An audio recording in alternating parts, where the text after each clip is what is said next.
Hi, my name's Krystal Lisa Furi Juffa, and I'm an activist, an environmentalist, an artist, poet, writer, and I am from Papua New Guinea and Samoa. I'm one of the 2023 fellows. During my time with the Taei Ocean Fellowship, I was allocated to carrying out my plastic project, which is to keep a clean campaign. I'd have engaged with schools, with young children, about the importance of plastic waste disposal and how to navigate around being mindful of the waste that you throw away.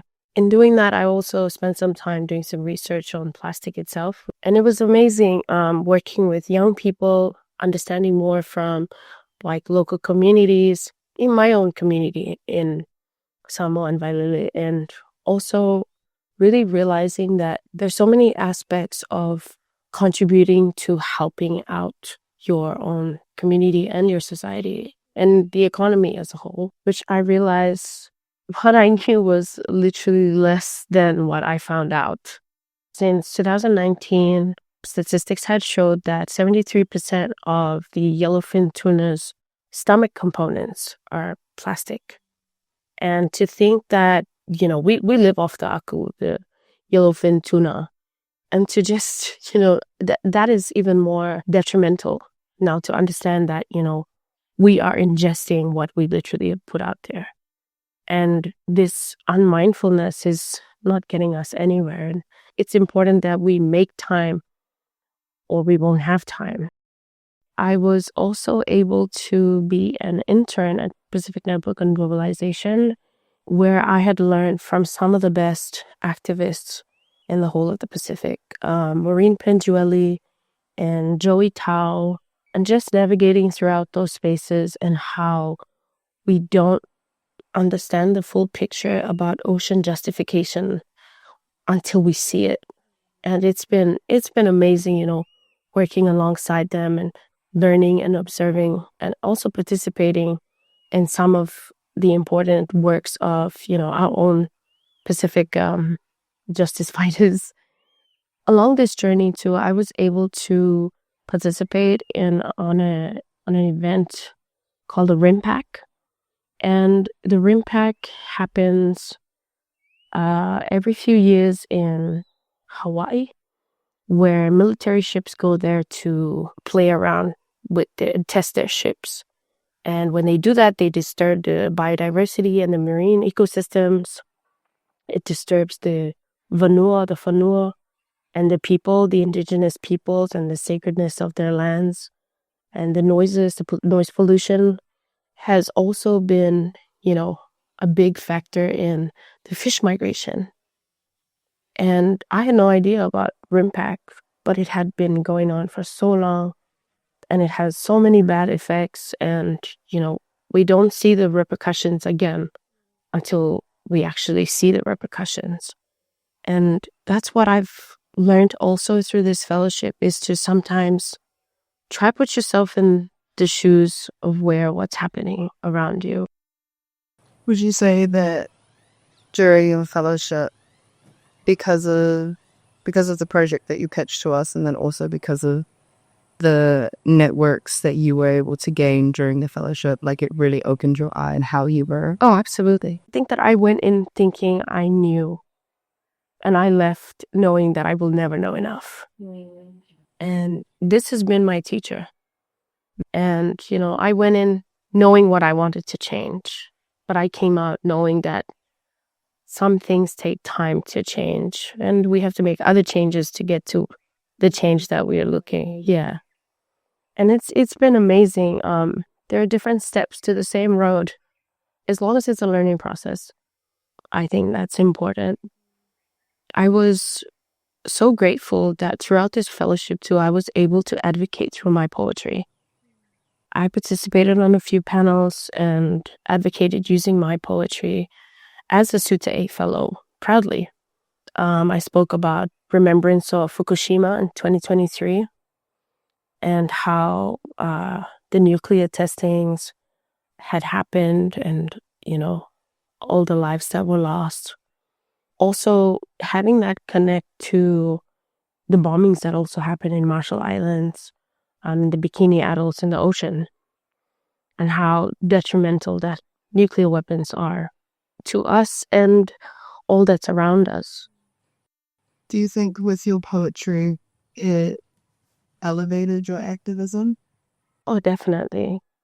For a long time, I mean, I used poetry as my first voice, if that makes sense. Like with poetry, I'm able to express myself even more, and definitely through advocacy, poetry has been like my first voice.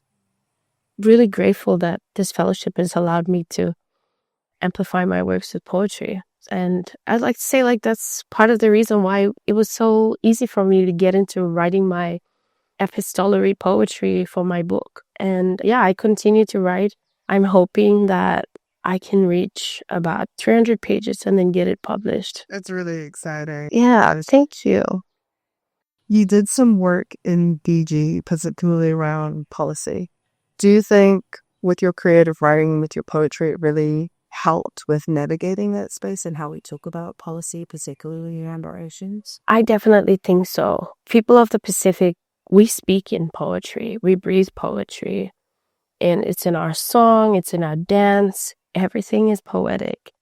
And I definitely found it as like very eye-opening to understand them on that level first, like understanding the cultures beyond the policy.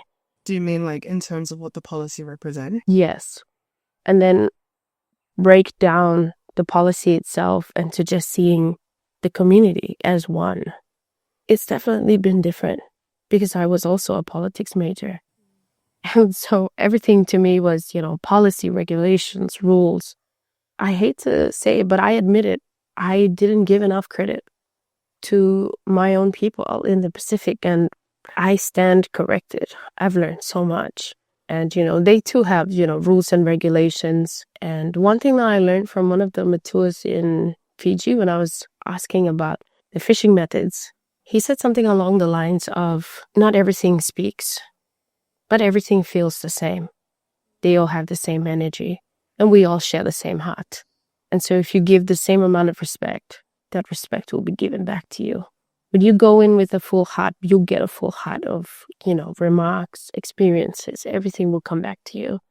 But if you go in and they know what your intentions are, you'll get nothing. So when it comes to your creative writing and policymaking, like what could be your feedback in terms of how we better communicate our policies with our people to kind of build that bridge, that literacy bridge? Because it's definitely a privilege to be able to read and understand policies. I feel like the bridge there is people who are in the hierarchy, like the chiefs and the matuas, the matais, and the church leaders, to understand what we're trying to communicate to the people, because the people pay respect to them. So it's easier for them to understand and also for them to relate the message. I feel like that's the bridge, involving the matais, church leaders in formal spaces, because they can understand both. And I think if we can do that, we are capable of so much more. So when you first started with us back in 2022, and you told us you were pregnant, which is such a blessing. We love your daughter. She's definitely a fellowship baby. And it makes me really happy that she will always remember the fellowship. But I want to talk about the feelings that came with telling us you were pregnant, because you were new to us. And we've discussed this so many times about the kind of fear that you had when approaching us with your pregnancy and the loss that it may bring. It was a bittersweet experience for me, definitely. I applied for the fellowship, but it wasn't the best time of my life. When I found out I was pregnant, I didn't know how to feel around telling them. And a part of me wanted to keep it to myself until I was over with the fellowship. But at the same time, it was so easy for me to tell the fellowship because I felt so loved in this space and enough for me to talk about it. And I thought to myself, if I don't get this because of my child, at least I have my child. But that wasn't the case, actually. I was welcomed to open arms, and I feel like this fellowship has been so supportive of this type of scenario. And I think the real reason behind my inability to approach the subject properly is because many instances in different workspaces and areas, pregnancy is seen as a liability. I definitely felt like a liability. I was like, how do I be a great mom and also show her that you can persevere in whatever you do, even though you're just a woman? Yeah, this fellowship has literally shown me how to give myself grace, as you say it so often. And I'm very lucky. I'm privileged to be able to be in this space and with such supportive women. And I thank you. I thank you all very much for allowing me that gratitude. I myself was freaking out about being a mother. Like, so how do I even care for a child? I remember when you called me that day, you were like, I need to tell you something. And I was so worried. But the crazy thing is, like, pregnancy wasn't even in my mind. Like, I thought you had fallen or, like, you were injured. And genuinely, I've never been put in that position. So it was, like, in a way, it was, like, a bit daunting to be like, oh my gosh. Like, and when we talk about where the feelings stem from of women in a workplace and seeing pregnancy as a liability, when it's really just a way of life. It's literally life. I remember finding it a bit daunting because then if I'm being honest, I had those thoughts. I was like, we can't have a fella that's pregnant. And then I really had to pull myself back and be like, what the heck are you saying right now? Of course you can. But it's one of those things that are really instilled, I guess, because of how we were raised and what society we grow up in. And I remember having to pull myself back and not letting pregnancy be something that stops a woman from achieving what she can achieve. And I saw that in you. I saw the fear in you when you told me, and I remember us crying on the phone. I remember thinking that running this fellowship, I don't want to run it the way someone else would run. I want to run it the way we support our women through their toughest challenges. And pregnancy is a beautiful journey to be a part of, but it comes with its challenges. And this was a challenge that you were facing, and I had a choice on whether to be supportive or not so. I'm really proud of you for telling us, because that took a lot of courage, like a lot of courage. And I want to acknowledge that. But I'm really proud of us and how we had a conversation and how we were able to figure out an alternative, which was literally giving you rest, because that was actually my main concern at the end of the day, was making sure that you didn't feel like you had to finish it in the 2 years, but rather you had time to rest, because pregnancy is a journey. And if I was a guy, it would be different, you know. But at the same time, I thought I could show my daughter that you can do both, you know, and I wasn't sure how it was going to turn out.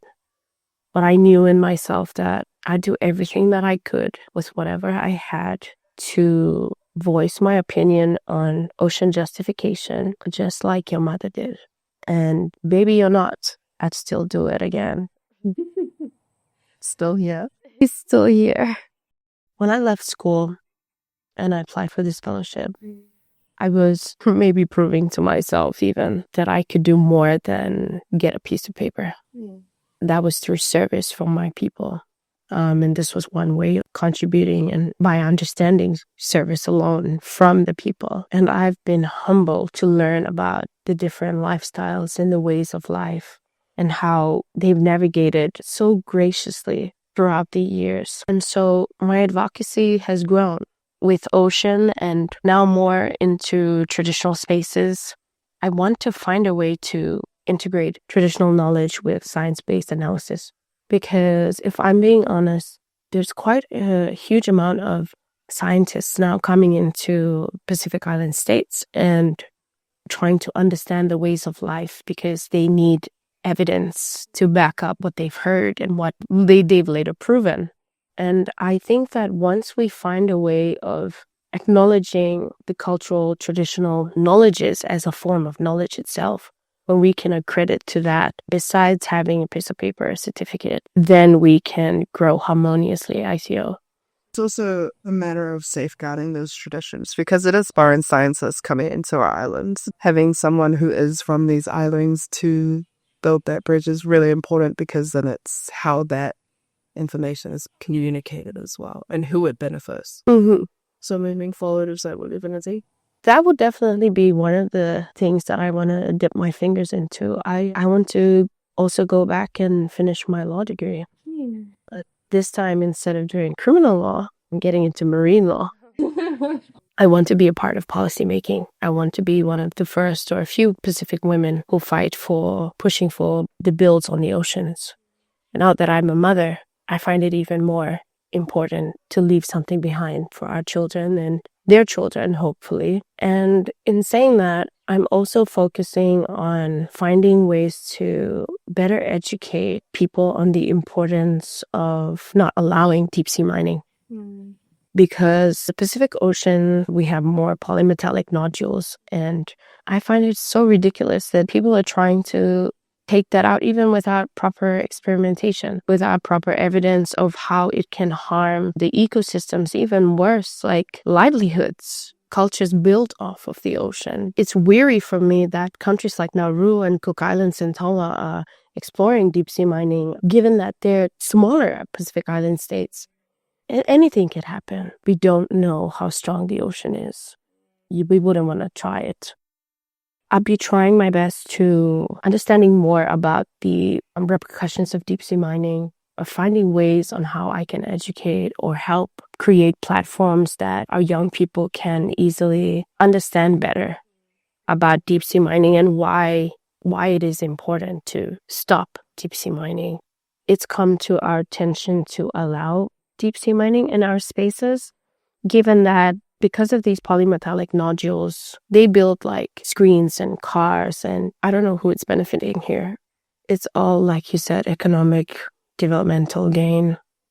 Is there anything in terms of how it supported you through your pregnancy? Is there any feedback you would give? I myself didn't know much about rest. If I wasn't burning myself out, I wasn't doing 100%. And if I wasn't giving 100%, I wasn't doing enough.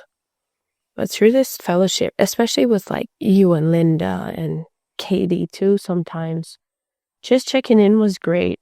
You know, and you've all helped me maneuver through a lot of obstacles that I was facing as just an individual, and then also as a woman, and later as a mother as well. I realized that it was a platform where I could still fall back on, you know, regardless of how high or how low I was feeling.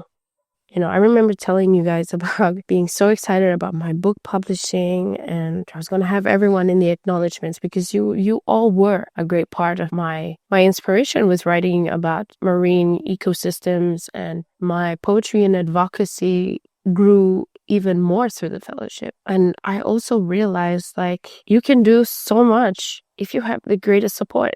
And I felt really supported in this fellowship. So it gave me the courage to want to do more. I definitely feel like I was given an extra set of wings, if you could say that. And can't say it enough. I'm really grateful for this fellowship because I've learned so much. We learned a lot supporting you, just like how we do with all of our fellows as well. The feelings mutual. In your experience with your activism, particularly around oceans, like during our fellowship as because you did a lot of creative stuff and we were policy, and then you went into communities and stuff, what would your biggest reflection be from entering all these very different spaces for someone who is wanting to come into the ocean space? Definitely to keep an open mind. Just like how the ocean is vast, there are networks under the ocean. There are routes, there are homes. In saying that, there are so many different layers. I definitely learned that. I went in thinking that the ocean was just one body of water. I came out realizing that ocean is where our memories are. Ocean is where lost time is. Ocean holds our cultures and our systems. And ocean also builds us and is a part of us. Keep an open mind when you're advocating for the ocean because it's not just one thing. Also be able to compartmentalize yourself as just a being, but as part of the ocean. I think that makes a difference. I guess that's why my poetry sparked, because I didn't realize myself that it's more than what it seems. It's more than part of myths and legends. It's definitely a part of who we are as Pacifica people. A big part of our history and our fight, our culture, our tradition, everything that we are is ocean related. I was always an environmentalist. I was born an environmentalist. I like to believe that as a Pacific person, your first duty is to the people. And I always felt like it was my responsibility to help make way. And I think advocating for the ocean has taught me so much more because I focus mostly around, deforestation as well and advocating for the species and human rights. You can't advocate for one and not the other. I learned that through here and through oceans.